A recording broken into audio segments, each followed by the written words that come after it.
बात करने के लिए लॉगिन करें www.astrotak.com। नमस्कार, जय श्री कृष्ण। नाम बनाएगा काम में आप सबका बहुत बहुत स्वागत है। मैं हूं एस्ट्रोलॉजर प्रवीण मिश्र। आइए जानते हैं 1 अगस्त 2021 रविवार का दिन आपका कैसा बीतेगा। साथ ही आप लोगों के सवाल भी लेंगे और सवाल लेने के साथ साथ काम की टिप भी आपको बताएंगे। आपके नाम का पहला अक्षर क्या संकेत दे रहा है, आपके लिए संकेत कर रहे हैं, ये बताएंगे और एक महा उपाय बताएंगे जिस उपाय को सभी को करना है, हर नाम अक्षर वालों को करना है। वो उपाय आखिरी में बताएंगे, तो वो उपाय जरूर देखें और उसको आज करेंगे तो आपको बहुत फायदा होगा। चलिए जल्दी से शुरू करते हैं। आपके नाम के पहले अक्षर के हिसाब से क्या है सितारों के संकेत।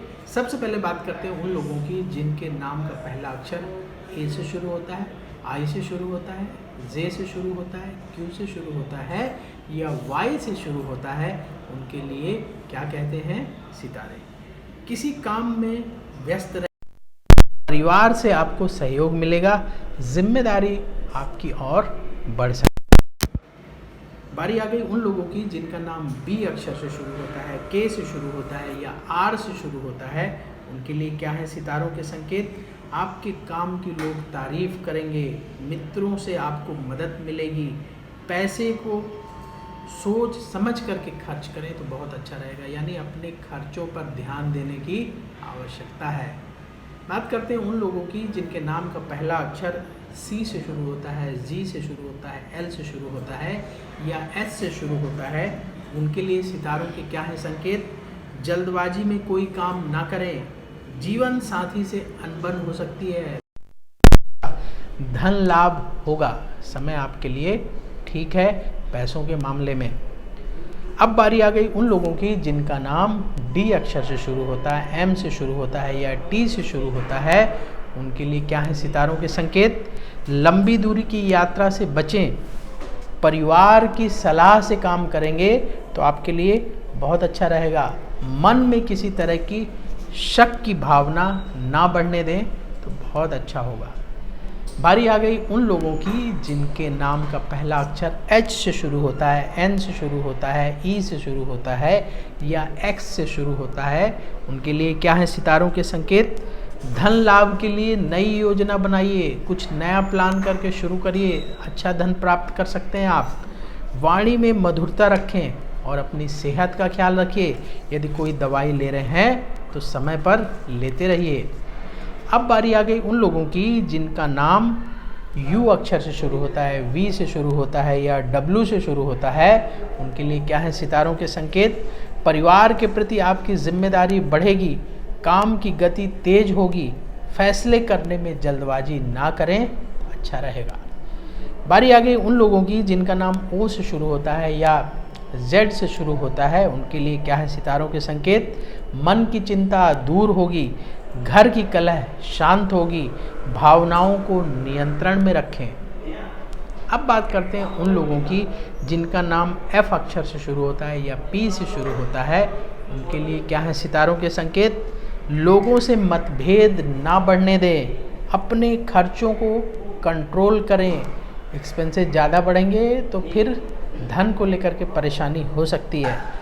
परिवार का आपको सहयोग मिलेगा तो इसलिए अपने काम पर ध्यान दें, परिवार के सहयोग से अपने काम को आगे बढ़ाएं। अब क्या है आज के लिए विशेष उपाय जो हम सबको करना है, हर नाम वाले को क्या करना है आपको।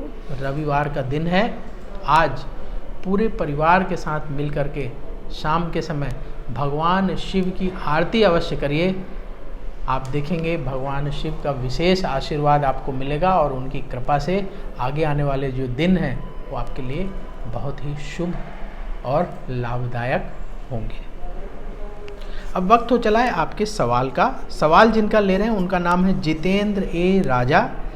इनकी डेट ऑफ बर्थ है 30 मई 1994। जन्म समय 10:50 AM, जामनगर गुजरात का जन्म है इनका।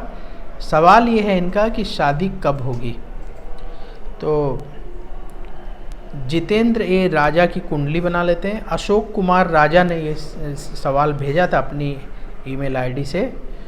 तो चलिए जितेंद्र ए राजा की कुंडली बनाते हैं। 30 मई 1994, टाइम 10:50 AM, जन्म स्थान जामनगर गुजरात।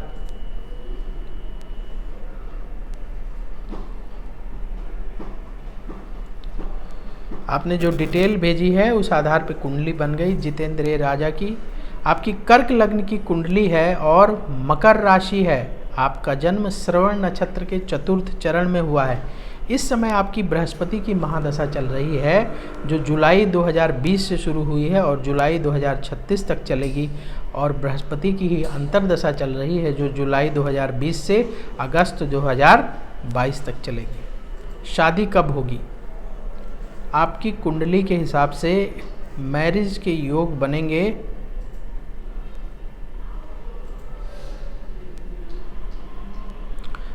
मई 2022 से। मई 2022 से शादी के योग बनेंगे और आपकी शादी हो जाएगी दिसंबर 2023, माने मई 2022 से दिसंबर 2023 के बीच में शादी होने के अच्छे योग हैं। तो आप अच्छा जीवन साथी तलाशना शुरू कर दीजिए। आगे आने वाला समय आपका अच्छा है, उसमें शादी हो जाएगी। उपाय क्या करें जिससे शादी की बाधाएं दूर हों और अच्छा जीवन साथी आपको मिले?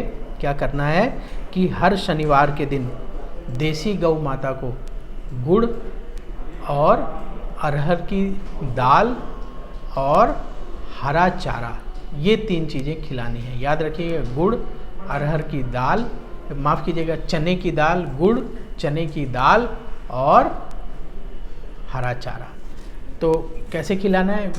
1 पीस गुड़ ले लीजिए, चने की दाल को भिगो लीजिए, भिगो करके कम से कम 1 किलो चने की दाल हो तो उसको भिगो करके उसमें गुड़ रख दें और गौ माता को खिला दें। इसके बाद इतना हरा चारा गौ माता को देना है जितना आपका वजन हो। तो ये खिलाएंगे तो आप देखेंगे कि आपके मैरिज में जो बाधाएं आ रही हैं वो दूर होंगी और शादी हो जाएगी। याद रखिएगा, ये उपाय आपको शनिवार के दिन करना है। दिन याद रखिएगा, थर्सडे के दिन नहीं करना है, क्योंकि ज़्यादातर लोग गुड़ और चने की दाल का उपाय जो है थर्सडे को करते हैं, लेकिन आपको शनिवार के दिन करना है। इसलिए करना है क्योंकि आपकी कुंडली में जो 7वें घर का स्वामी है वो है शनि। तो शनिवार के दिन ये उपाय करेंगे तो आपको ज़्यादा फायदा होगा और शादी में आ रही बाधाएं दूर होंगी और अच्छी शादी आपकी हो जाएगी। बाकी कुंडली बहुत अच्छी है क्योंकि आपकी कुंडली में मंगल 10वें घर में बैठा है, दिग्बली है। बृहस्पति 4थे घर में 12 डिग्री का बैठा हुआ है। सूर्य 11वें घर में लाभ स्थान का बैठा है। कुंडली अच्छी है।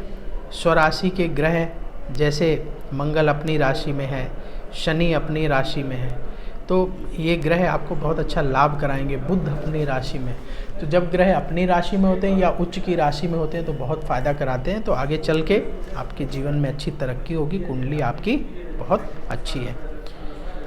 चलिए, अब वक्त हो चला है काम की टिप का। काम की टिप बताते हैं और साथ ही अगर आप कोई सवाल पूछना चाहते हैं तो कमेंट बॉक्स में अपनी बर्थ डिटेल लिखिए और सवाल लिख करके छोड़ दीजिए, वहाँ से उठाएंगे। और जैसे ए राजा, ये जितेंद्र ए राजा की कुंडली बना के सवालों के जवाब दिया, ऐसे आपके सवालों के जवाब भी देंगे। काम की टिप में आज ये है कि डिप्रेशन से बचने के लिए आप क्या करें। सावन के महीने में जो लोग भोलेनाथ का पूजन करते हैं उनको डिप्रेशन नहीं होता है। इतनी शक्ति है भोलेनाथ को। हमारा जो धर्म है ना, हिंदू धर्म, बहुत वैज्ञानिक है। इसीलिए जो हिंदू धर्म को अच्छे तरीके से मानते हैं उनके लाइफ में डिप्रेशन की परेशानी आने की संभावना कम होती है, क्योंकि हमारे रीति रिवाज त्यौहार इतने हैं कि एक के बाद एक लगे रहते हैं। आदमी उसमें बिजी रहता है और उसके पास खाली समय नहीं होता। जिनके पास बहुत ज़्यादा खाली समय होता है वही डिप्रेशन में जाते हैं। तो क्या करना है आपको कि प्रतिदिन भगवान शिव को जल अर्पित करें और सुगंधित धूप जलाएं। सबसे पहले जल अर्पित करिए, फिर सुगंधित धूप जलाइए और धूप जला के ऐसे आरती कर लीजिए और 108 बार ओम नमः शिवाय का जाप कर लीजिए रुद्राक्ष की माला से। आपको डिप्रेशन नहीं होगा और यदि डिप्रेशन में हैं तो वो भी धीरे धीरे करके दूर होने लगेगा। जल का कनेक्शन हमारे मन से होता है। हमारा धर्म बिल्कुल साइंस है।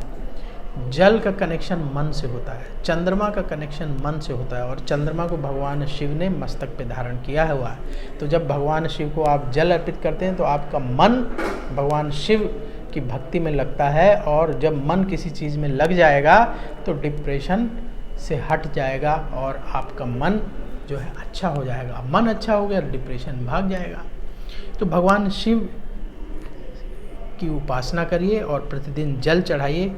इस जल में इतनी शक्ति है कि आपके डिप्रेशन को भगा सकता है। तो आज के लिए बस इतना ही। कल फिर होगी आपसे मुलाकात। अपने नाम की गरिमा को बना करके रखिए। यथा नाम तथा गुणा, जैसा नाम होता है वैसे गुण बनने लगते हैं। भगवान कृष्ण के नाम का जाप करिए। कमेंट बॉक्स में जय श्री कृष्ण लिखिए, आपको लाभ होगा। हमारे साथ भी बोलिए जय श्री कृष्ण।